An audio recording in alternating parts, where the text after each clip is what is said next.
তোমার মা এরকম হঠাৎ করে পরোটা বেচা জিনিসটা কি করে আসলো না? পরোটা আজকে থেকে না তো, আমি আজকে 2025 মিলে আমার এই 16 বছরে পা রাখলাম এই পরোটার লাইন। আচ্ছা, তাহলে এখানেই 16 বছর ধরে ছিলে?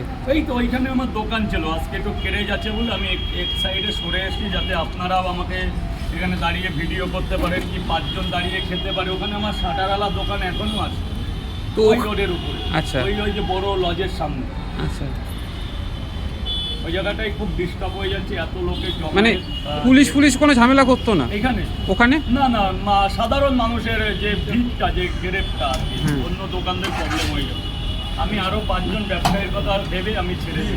মানে তুমি যারা ব্যবসা করছে তাদের কথা চিন্তা মাথায় রাখছো? একটা ব্যবসায়ী, আজকে আমার দোকানে যদি এরকম ভিড় হয়ে থাকে তো আমি কি চাইবো? একটা মূর্তি হবে না? এটা তো একটা স্বাভাবিক, যে আমি তো একা আসিনি, আরো 5 জন দোকানদারের প্রচুর প্রবলেম হচ্ছে, ওই জন্য আমি নিজে থেকে সাইড হয়ে যাচ্ছি।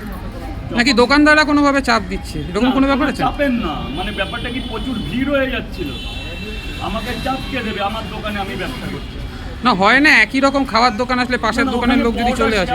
এই চত্বরে আমি ছাড়া আর কোনো পরোটা নেই।